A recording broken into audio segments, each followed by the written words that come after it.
Go live. It's been a bad hair life. All right, let's see if we can make this work. Okay. All right, you guys, I'm going to start off with a story or an analogy. And Miriam, anytime I'm going into anything, if you have something to add or for the test, remember, I play poker with my cards out. Yeah. So you can be like, I know he does this on the test, all about it. Yeah. I'm going to start with a story. When I was an athletic trainer in Alabama, working from a graduate school at Auburn, we had a coach, and the coach was for Dadeville High School, and his last name is escaping me. But really, really good coach, Hall of Fame kind of coach, really good baseball coach. And he was telling me this story, and I'm going to dip into his accent. But he's like, Brian, let me tell you, we were playing this team in the playoff, and they ran this trick play where the ball is in the dirt, and we had a runner on second, and catcher throws the ball in the air, and someone in the dugout pings a bat on the railing, and the shortstop saying, I got it, and our runner was confused, and they threw him out. He's like, all the time that they spent practicing this trick play. Think about all the time it took to practice that trick play, and we won 14-3. He said, imagine if they'd have just spent all that time working on their food. That kind of stuff. And so the translation into this class is, it's natural to want to know, like, how are the questions going to be worded, and how many questions, and will it be this, and it's natural to want to find out all of those hidden details, go into the rabbit hole, but that's time you could be studying content. And at the end of the day, knowing the stuff is going to translate into great schools. I promise you. So I'm not saying don't do that, but if you become obsessed with trying to find like every little nook and trick and corner and lose the fact that you should be practicing stuff, that's where the importance is working on your fundamentals of understanding the knowledge and not trying to work around trick plays that may help you in the test. Is that? Yeah, and correct me if I'm wrong, but it's not the same test as the people had last semester. Never. So whatever you hear from people, it's probably been like revamped, like you're still trying to like make this course like better for new students. It's the same content, but it's different questions. So right. if you got a hold of some old tests, that's awesome. I'm not going to ask those same questions. So again, it's memorizing a question, learning a trick play instead of just learning how to play better. And then I could ask you anything, and you're like, I'm prepared for this. I'm prepared for this situation. I'm prepared for this. I'm watching the ball. If you're on defense, I'm not listening to the count. I'm watching the ball because they may try to pull me offside. Right? Does that make sense? Okay. So today's content is bones and joints. Bones, obviously our rigid link. They articulate to form joints. We are looking to analyze joint motion. Remember, joint motion is about the rotational component of a majority of the time general motion, because the spin doesn't change even though the going forward, coming back does, right? That's why we don't name joint motions based on linear things. We name them on rotational things. There are 4 main classifications of bone, and they all serve specific functions: long, short, flat, irregular. What about sesamoid? I'm glad you asked. A sesamoid is a subclassification of flat. Okay? So I'm not forgetting. It's almost like when they took Pluto out of being a planet and everybody like, rabble, Pluto. Like, look, man, Pluto's cool, but it's not big enough to be a planet because its orbit affected by other planets. So sesamoid's cool, he's cute, he's awesome, but he's a subclass of flat. Okay? So I didn't forget about, of course, 4 little sesamoids. Long bones facilitate movement. Those are going to be our humerus, radius, ulna, femur. We rotate to translate. What a great way to translate when we got these long bones. It's like a swing. When you think about a swing going, that's a lot of movement. In fact, the more movement, the more fun the children are having, right? But it represents kind of how we swing with this pendulum effect to get movement going. Long bones. Flat bones, protection. Skull's a flat bone, even though it doesn't have to be perfectly flat, guys. Even though it's curved, it's still flat. It helps protect vital organs like our brain. Our ribs are flat bones. Think of a rib cage as like a serrated shield. And the only reason it's not a full shield is because we have to allow it to expand and contract. So it can't be totally solid bone. They have to be slits so that our lungs can expand and contract. But it's the same premise. It's a shield to protect. Okay? Scapula, flat bone, protection of our vital organs in the back. Very important because we don't have eyes back there. So having extra protection posteriorly in some of these organs is of importance. Flat bones also serve as great, nice surface areas for muscle attachments and origins and insertions. So if you've ever looked at kind of a skeleton that has origins and insertions on it, like this one, look at all that red. Red is origin. Look how much red on that flat bone of that scalp. Look how much red on this pelvis, flat protective bone of the pelvis, right? A lot of surface area for muscles to originate from. Then we have short bones. Short bones like our carpals and our tarsals. Guys, I'm not going to ask you to memorize the talus, the navicular, the cuneiforms, the scaphoid, the lunates. Know that we have carpal bones, we have tarsal bones, and those, what they do well, what their niche is to dissipate force and/or summate motion.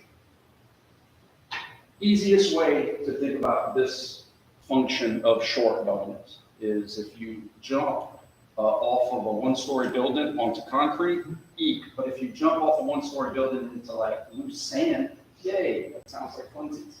The sand is like short bones that shift and glide and dissipate force. There's space in between every grain of sand. There's space in between all these little carpal bones and tarsal bones. And all that space helps to serve as like shock absorption. Make sense? In fact, for your tarsals, all those tarsal bones do a lot more than in the hands because those tarsal bones can shift and glide in different ways if you're working on uneven surfaces, you're walking in the woods on uneven surfaces, or jumping, it helps to dissipate force. It's almost like if you take a I don't know if you guys know this analogy, but I'll try it anyway. If you take any rigid link like a graham cracker and you snap it, it's going to break off into a lot of little pieces. So like imagine if our foot was one bone. Like we would have stress fractures, all kinds of problems because of all the stresses we put on walking and running and stuff. So it makes sense that we would want to kind of have it cumulative. We want to have like little spaces and places that it can kind of naturally break up because we have all these different forces when we run, when we jump, and when we move. Okay? Irregular. That's the weird stuff. That's the ones that have very niche specific purposes. Special forces of the bones, as I like to call them, our services. So think about things in our body that have very niche specific purposes, like the little bones in our ears, the incus, the malleus, the stapes. Remember those very specialized functions. So they are very specialized to their function. Your jaw, right? Your mandible, very specialized to a function. Your maxilla, very specialized to a function. Your vertebra, extremely specialized to a function. This is some crazy stuff. Like imagine a skyscraper in your body that needs to be able to sway so that it doesn't break apart, but it also needs to come together and stack like dominoes so that it naturally creates pipes so that the plumbing and wiring can run through. That's nuts. They have to be very specialized in their shape and their design so that you can have movement, but not too much movement, and stability to let all the plumbing and the pipes run through. Okay? For the test, because again, I play poker with my cards out. On the test, and I'm going to let Miriam chime in on this because she's done so many review sessions. We are going to get into the habit of understanding rights and lefts. This is from a lecture a couple weeks ago. So on the test, I'm gonna ask you major bones that you've already been introduced to, guys. Y'all should have taken a biology lab before you got into this class. That's why it's a prereq. We don't have time to go back and say, this is a femur, this is a humerus, okay? What I need to get into the habit of you guys understanding is that this is specifically a right femur, regardless of if it's on your left. That's the same femur as the one on your side that's right here. That's both of your right. Does that make sense? It's from the person you're analyzing, and you can always become that person. You can say, ooh, which femur is this? My right, their right. I know you should have done this in lab, but it makes sense that if this is the right femur and this is the right tibia, then this is the right knee. If that's the right femur and this is the right socket, ilium, ischium, and pubis, this is the right hip.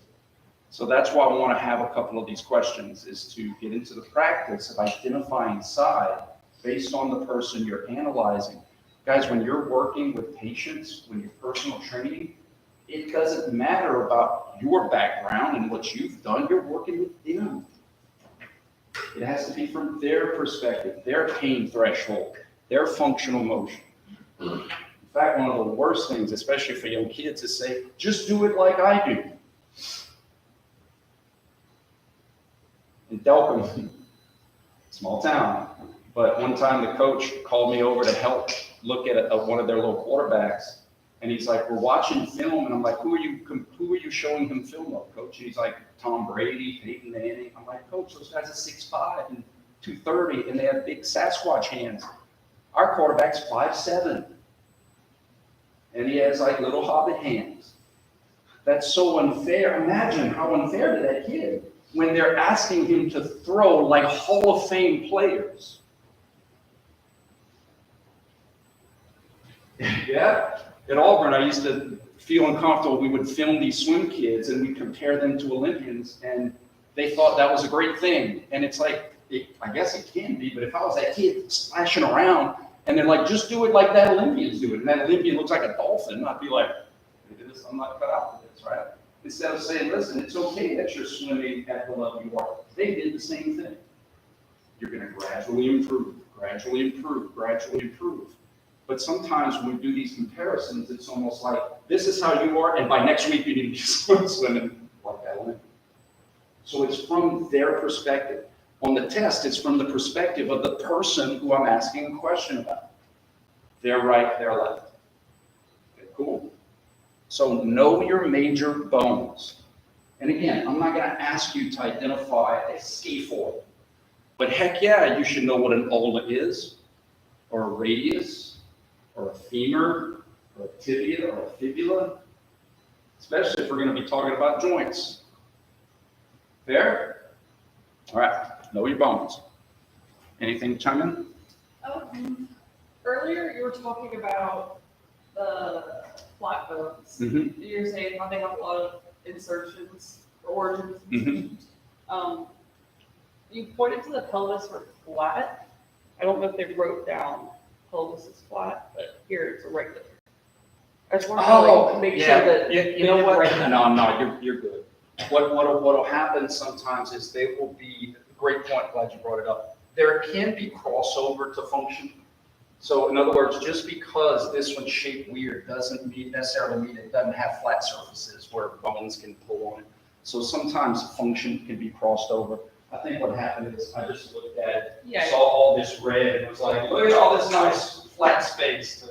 So I should know if they wrote it down and then I will say this, for the test, it's all about bone and function. What does it do well? What does it do most? That's what the questions are going to be mostly about. Short bones, what do they do well? Shooters shoot. Post players play inside. Pitchers pitch. So in your world, sprinters sprint. What do the bones do well? Long facilitates movement. Short dissipates force. Flat protects. And irregular does specialized jobs. I don't think I've ever asked a question outside of like, a humerus or a femur. Right, yeah. Yeah, but good catch. All right, guys, what is a joint? A articulation of two bones. So this gets a little weird because a joint is one thing, but it's made of multiple things. It can get a little weird sometimes. Like I have a right knee joint, singular, but that right knee joint is composed of different structures, different rigid links, different bones. Analogy is technically this door is a working door, not just because of this piece. Like if I just went to the store and just bought that piece, I wouldn't call it a door, right? For it to be a functioning door, it has to be this piece moving about another fixed piece. Make sense? So even though my right knee is one thing, it's an articulation, like a marriage, a union of multiple joints. Sometimes it's two, sometimes it can be more when we get into the hip. The trick is that even though this is one joint, the relative motion, as we talked about last class, can be from this part of the union or marriage or relationship, or this part of the union, marriage or relationship. In other words, Miriam, stand up right here. So let's say Miriam and I are part of a club, like y'all have a women's in kinesiology club, right? Okay. I'm not a woman in kinesiology, but I'm a faculty advisor for the women's kinesiology club. So this is just an analogy. Let's stand closer. So let's say we have a club, and the motion is we either get closer together or further away. You're about to get married and move away. We're going to get further away, okay? But for this analogy, we can get closer together different ways. I could take a step closer to you. We got closer together. She didn't have to move at all. You could get closer to me. Closer together. I didn't have to move at all. And sometimes, on the count of three, 1, 2, 3, we get closer together because we both move. Like sometimes you may have two segments move closer together or further away. Okay? Let's go back. Back, both together. Step back because of that bone. Come back. Step back because of this bone.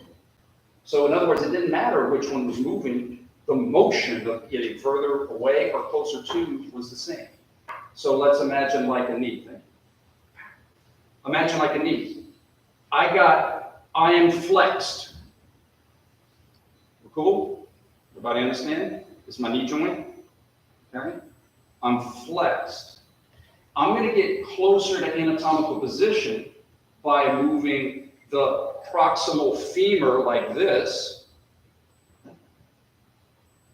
or the distal tibia like this. Two different global spins, but lucky for us, joint motion isn't about the room's perspective or global perspectives.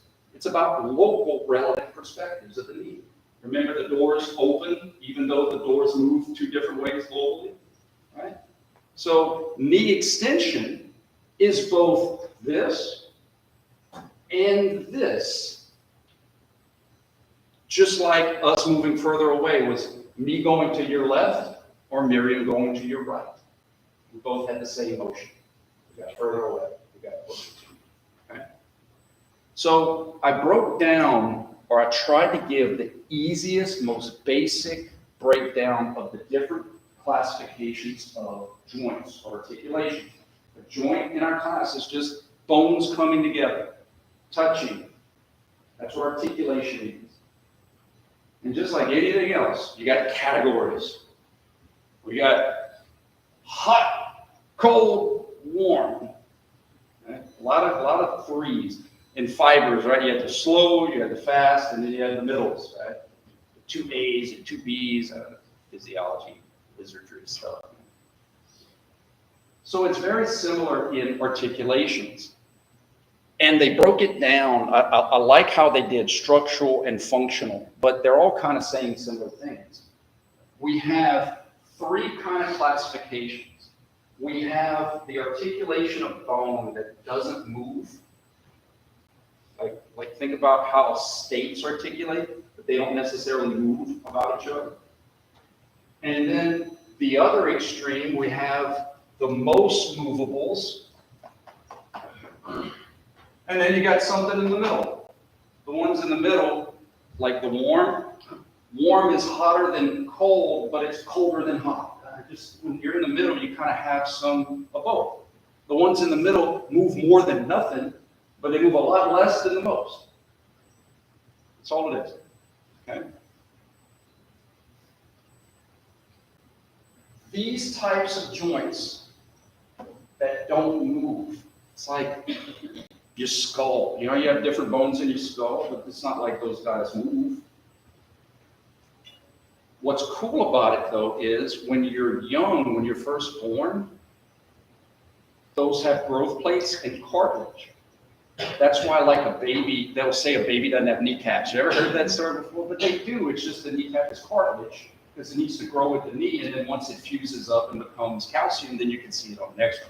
It's not that it's not there. It's just we don't see cartilage. That's why, like an X-ray of a skull, you never see the nose. This is cartilage. Okay? Is that what I think it is? So, bones that are fused aren't always fused because over time your brain and your skull is going to grow as you develop. And then once you hit maturity, then it's like a weld that comes in and then it seals it up. Does that make sense? That's why it's so, be careful with the baby, soft head, soft skull, right? So it allows to grow. Same thing with our pelvis. We have 3 bones of the pelvis, iliac, ischium, and pubis. This is where they fuse together in the socket. As we develop, we need those bones to be able to grow. And then when we stop developing, they seal up, they freeze up.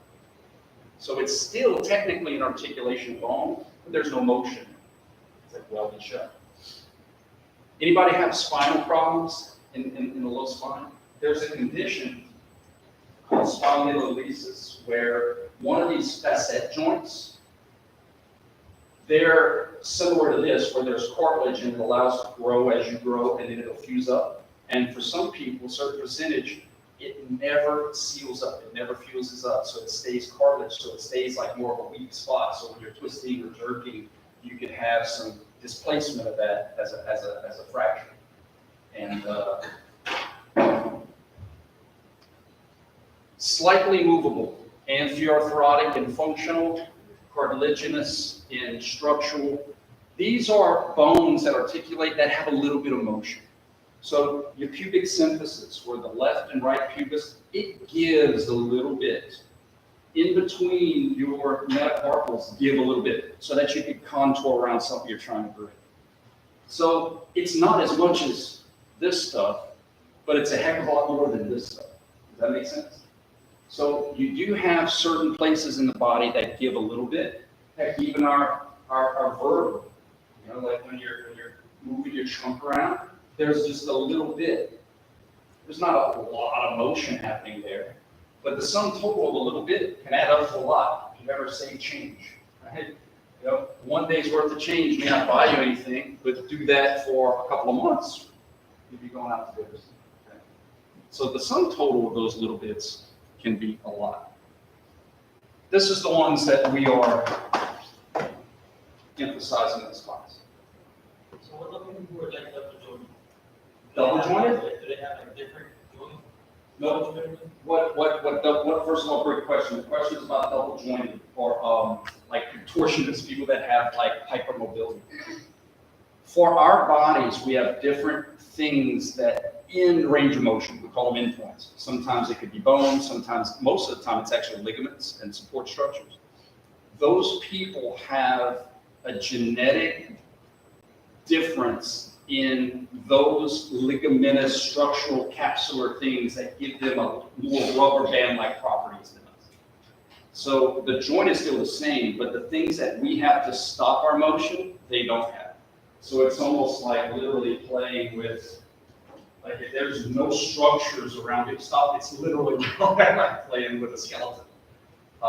They're water balloons have much more elasticity in them because of that collagen effect in their genetic code. So it's the same rules as us, it's just they don't have certain things that stop our motion that they do continue on. Great question. And it goes back to like hypermobility. To us, that's extremely hypermobile, like someone that can take their thumb and touch it to them. But to them, relative to them, that's normal range of motion.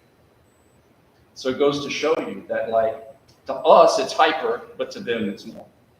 Both of them are okay. It's whose perspective, right? Some people can like seafood. Some people don't like seafood. That's okay. All right. So here are our major joint classifications that we are going to study in this class. I'm going to go over the types that the joints are that we're going to have on our first test. Okay. The knee is a modified hinge. Guys, listen, don't write. I'm not even going to ask. I just want you to be familiar. Write if you think it's going to help you answer these questions. But when we get into the specific joints, I'm gonna really emphasize the specific types, okay? So in other words, for the test, I just want you to kind of know these general terms. And if it helps you to understand the knee questions or the hip questions or the elbow questions, awesome, okay? The knee is a modified hinge. For the second test, the modified is gonna be important because the knee allows some rotation. But remember, on the first test, all we're doing is getting in the fetal and getting out of the fetal. So that rotation stuff doesn't matter to us on the first test. So it's really the hinge part that's important for our knee, right? A hinge, just like the hinge of a door, it's a uniaxial, the hinge component, a uniaxial joint. That means it has rotation about one axis. For the knee's perspective, what axis is that? Here's anatomical position, lateral side, medial side, hinge. What axis do you think that is from one of our first lectures? Bilateral, absolutely. And it makes sense. Medial side, lateral side, in one side, out the other side. Bilateral axis. So it's uniaxial. That means it moves about one axis. Specifically, it's bilateral axis. So what plane does the knee rotate in? If it's rotating about one bilateral axis, there's only one answer. Sagittal. It has to be sagittal. Even if I do this, it's still the knee's sagittal because the knee's planes, in other words, the knee's lateral and medial side is still the same when I do this. That's still the lateral side of my knee. This is still the medial side of my knee. Make sense? This is still the medial. No matter if I'm here, if I'm laying down, it's still side to side from my knee. Sagittal plane, rotation. Uniaxial. That means about one axis. That means in one plane. Well, how many different ways can something spin in one plane? Two. Yeah. Clockwise and counterclockwise relative to it, right? How many ways can you travel on I-10? Two. So I could travel two different ways in the sagittal plane. And then we have to have names for that. One of them gets you closer to fetal. We call that flexion. The other one gets you further away from fetal. We call that extension. You see how this stuff works? We have a knee joint. It's a uniaxial hinge for the first test. Its specific axis is a bilateral axis, side to side. Therefore, it's going to rotate in its sagittal plane. We've got to have two rotations in each plane. The one that gets you into fetal is flexion. The one that gets you further away from fetal is extension.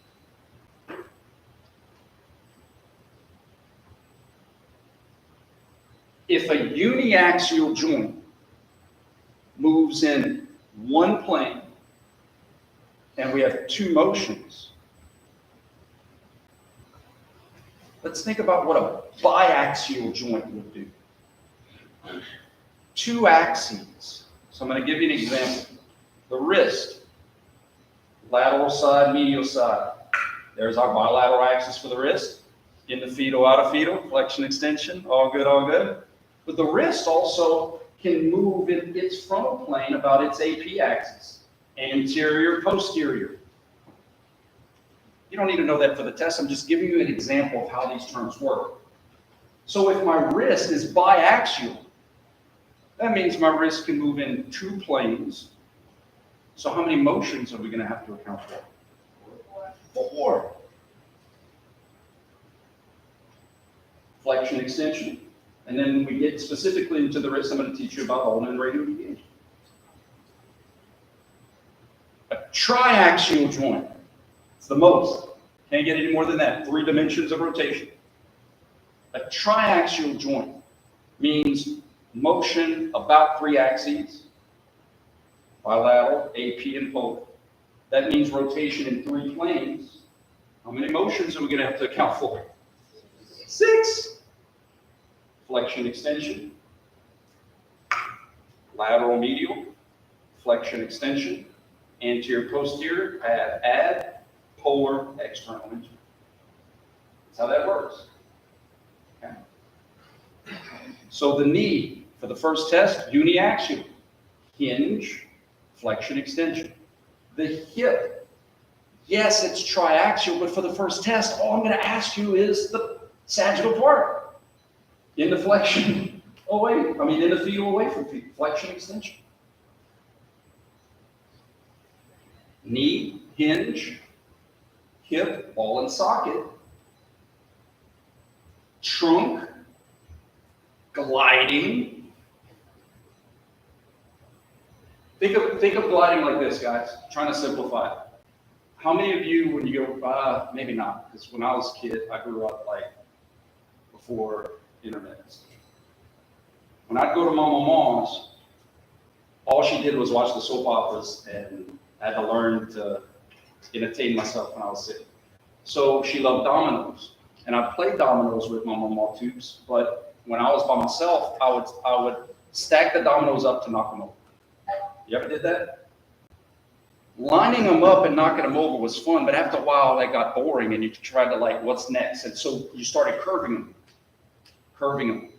What didn't work is domino, domino, domino, domino, and then the next domino turned to a 90-degree angle. That didn't work. You had to gradually, little bit here, little bit there, little bit here, little bit there.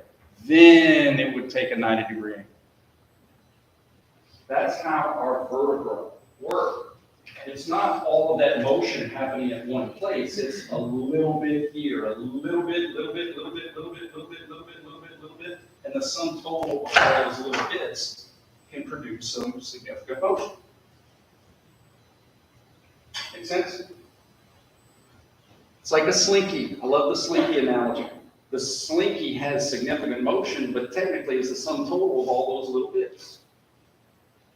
Now, for my trunk, the slinky can get me in the fetal, and it can get me out of fetal. It's an example of a gliding joint where they're all kind of helping each other into those 3 planes. I'm trying to keep it as simple as possible, okay? Wrist, biaxial. For the test, all I care about is the sagittal component. In the fetal, away from fetal. That's all I care about. But I'm showing you how there's different examples of classifications that still serve the same purpose, getting me in the fetal and out of fetal. In other words, it doesn't matter the type of joint. It's, does it rotate in the sagittal plane? Can it get me into a ball for the first test? So the wrist is an example of a bilateral joint that can still do flexion and extension. The elbow is a uniaxial that can help me get into flexion extension. The shoulder, just like the hip, is an example of a triaxial that can help me get into flexion extension. Cervical is a gliding, sum total, like the slinky or the dominoes that can help get me in the fetal and out of fetal. Okay? So review. The knee, uniaxial joint, hinge joint for our first test. In the fetal, out of fetal, flexion extension. The hips, ball and socket, triaxial, 2 different forms of the same thing. The sagittal component is going to help me get into fetal and out of fetal, flexion extension. The trunk, gliding, gotta summate a lot of little bits into a lot, can help get me into fetal and away from fetal. Can it be a combination of 2 different joints? gliding joint and different one? It not in the same joint, however, you have a lot of things that live like in the same apartment complex. This is not on the first test. This is when someone asks a really good question, I want to answer it, but don't think that I'm going to ask this on the test, okay? Your cervical vertebra, atlas axis, remember that one? That's actually a pivot joint. It's a special rotating door joint that is a uniaxial joint, just like the radioulnar joint. That's why our cervical vertebra ultimately has 180 degrees of motion. Not all that is happening with the sum total of the little bits. We have to have a specialized spin to get us more. That's why, like, our trunk can only get me from here to there, but my neck can hit me all the way over here. You have like that first two articulations is a specialized uniaxial spin joint that helps get you more motion. But it's not the same as the others. Like, it has its own unique name, atlas axis, uniaxial pivot. So you have some of those combos that live in the same area. Like inside your elbow capsule, you have the elbow joint, but living in the same apartment complex as your radioulnar joint. One's a pivot, one's a hinge. So they'll live in the same apartment complex, but they don't live in the same apartment, if that makes sense. Good question. Cervical vertebra, gliding joint, helps get me in the fetal or away from fetal, flexion extension. Wrist, it's a biaxial joint. Sagittal component helps me get in the fetal and out of fetal, flexion extension. Elbow uniaxial, shoulder triaxial. That's all I'm trying to introduce you to this. When we get into the specific joints and I start using these terms, at least you would have heard them before. That's all I'm trying to get to. When we get into the specific joints, at least you would have heard uniaxial, biaxial, triaxial, and you know the relationship between uniaxial, we're going to have two motions. Biaxial, we're going to have 4 motions. Triaxial, we're going to have 6 motions. Like, it's that kind of stuff that I want you to develop now so that we can master it when we get into those specific joints, okay? Cool? Miriam, anything to add into that? I don't think so. Just keep all of them straight in your head. It's a good bit of them, but I guess it's important to like make sure you have them all separated and like you know what they mean individually. Yeah. Did you learn the acronym SAD? No. I always learned it with the functional classifications as SAD, synarthrotic, antiarthrotic, diarthrotic, and again, it's progression from least to most. And this is where our butter is made, is the movable, significant movable joints.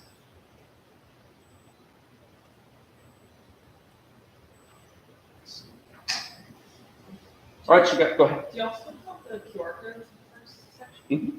Yeah, that Go might to be a good way. The QR codes that you see throughout, I don't know if y'all watch any of them, but they're like little short, like 2-minute videos that help explain things.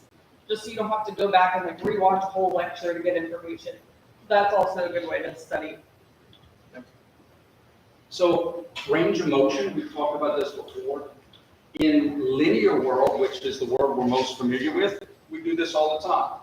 I'm east of Lafayette, I'm west of Lafayette. Well, how far are you away? Like, if you're waiting on somebody to eat Thanksgiving lunch, like, I won't say who it is, but we have a family member who we're always waiting for.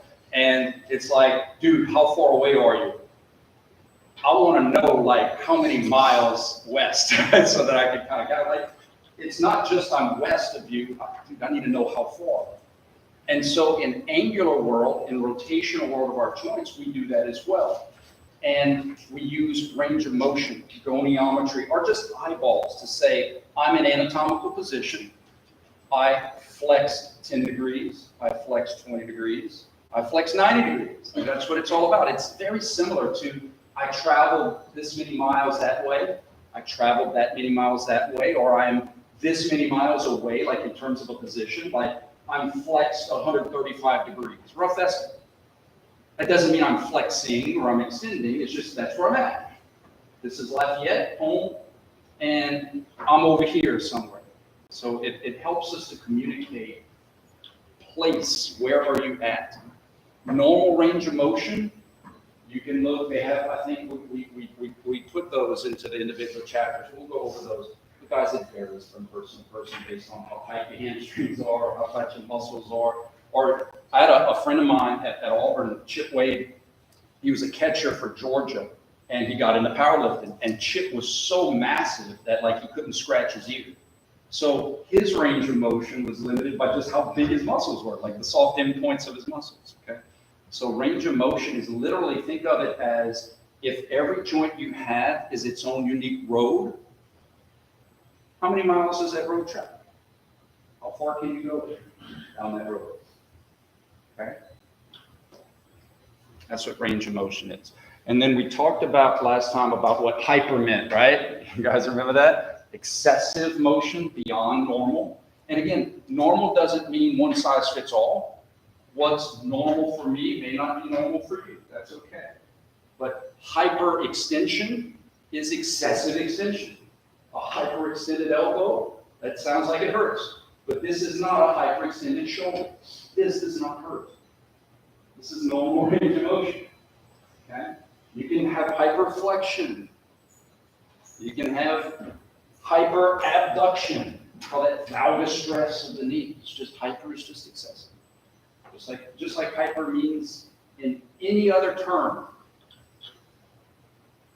Hyperactive, hypertrophy, hyperventilation. We can have hyper within our normal range of motion. Cool? We talked about why that term came into being. All right, guys, the last thing that you're going to have to know for your test. Now, that doesn't mean we're not going to practice. Miriam and I may come up with some sample questions on Friday as well, just how things are worded and that kind of stuff. But the last thing you're going to have to know for your first test is I'm planting seeds. I'm introducing you to some common terms that are going to come in our next unit. So what I'm not saying is I'm not asking you to identify these motions like I start here, I do this. No. Everything on the first test is going to be fetal, out of fetal flexion extension. All I'm asking you to do is I might ask a question, which of these are common frontal plane motions within joints of our body? Like literally just seeing if you learn what common frontal plane motions are, what common transverse plane motions are. Like, that's it. I'm not going to ask you to identify. I'm not going to ask you to figure out. It's just, hey, down the road, which one of these was a common frontal plane term? That's it. Introducing you to them so that in the next unit we can develop and master it. That makes sense? Mary, you want to add anything? I don't think so. Well, good. I'm going to put you on the spot. Okay. Do some practice, position and motion questions. Okay. And be aware that the camera's streaming. So if you do one, just make sure you either do it for the people back home or we do it. Okay, so I'll do like an easy one first. So Doesn't matter. my right knee, what position am I at? Flexed. ED at the end, because that's position. Okay. So. Wait, I want to add why you think you actually, do you see why it's not flexion? She said, what's my position? She could have just as easily started here and said, what's my position? She'd still be flexed, regardless that she extended to get there. It's where are you at relative to anatomy. Good job. Okay, so if we're looking at cervical for this, if I start here and end here, what motion occurred at the cervical? Really good. Yeah, cervical extension, ION, from here to here, what motion occurred? Those words are here. Show them what it would look like if you didn't extend your cervical. So if I didn't extend. If she kept her neck straight, I have to look at the floor. so you're looking at the floor. So do it where you don't move and then you move from that new position to show them. So Okay, so if I don't move, I'm looking at the floor. But if I do move, I'm looking at the floor. You see it? So when you do those two things together, it looks like, But it's like hidden because two things are moving at once. Absolutely. It's like, look like a head club. and where students miss it, and it's our job to get you to see it, is a lot of times, remember how I said you're following the football? You're watching football and you're not watching the action in the line. A lot of times people are just looking at the eyes. And they're like, well, how did you move? Your eyes stayed level. Well, cervical motion isn't about your eyes. It's about the slinky in your neck. And just like she said, I love that example. If your slinky doesn't move, this is going to happen. So your slinky had to bend further away from fetal in order to keep your eyes level. Because if you didn't, you wouldn't be able to see as you go down. Make sense? That was a good example. Okay, so this one might be weird. You can think about it for a second. But okay, right hip. What motion occurred, or was there motion at the right hip? No motion. Okay, left hip. What happened? Motion. Flexion. Good. So we get that one. Okay, so those are some weird ones. Like those are good ones to practice. Like that cervical and that hip. Does anybody see why? Does anybody have a follow-up? Wait, why was that nothing and why was that something? Anybody? It's a really good question. Really good. Are there any other ones? I mean, we can do like easy, but those are. Do some position with the wrist, because like, especially like when you pronate and supinate, you don't have to know pronation and supination on this test, but you have to realize that wrist flexion isn't always hands go forward. Right, So okay. maybe some different. So if I were to do this, or this, okay, I'll just put it here. But it's like if you're on the ground stretching your wrist. So left wrist. What position am I at? So just for clarification, her right hand, her fingernails are pointing the ground, Yeah. if you want to reproduce it. And her left hand, her fingernails are pointing the ceiling. But just in case you wanted to reproduce it, your right hand's fingernails are facing the ground, left hand's facing the ceiling. Okay. Sorry, I forgot your No, question. that's okay. That's good, so that they can do it themselves. Okay, left wrist, what position am I at? Extended, because, I mean, think about it, like, Good. the back of my hand is closer to my Absolutely. forearm. And you could see a common mistake. Some of you, when she said left wrist, it's so common. You may have been identifying this one, because that's what your instinct wants to do, because it's all about us. But we have to remember we're working with people and it's about them. So on the test, someone may miss that one because they were looking at the wrong wrist. Does that make sense? Okay, right wrist, what position am I at? Flexed. Okay, good. That's EB for both of those because I asked position, not motion. Got it? So those are like weird ones that could be asked on the test. You're responsible for them. But what's great, Sarah will probably, or for the study session, if they have a study session, probably go into stuff like that. what I love about the one she asked is if you can get those consistently, you're gonna get the layups. You know what I'm saying? Like, if you can get those questions, then you should have zero problem with here to here, here to here, because I will ask some of those as well. Cool. Miriam, thank you for your time. Of course. And you'll be hanging around if Yeah. anybody has If any y'all have any questions. questions, you can come ask me or ask him, whatever. All right.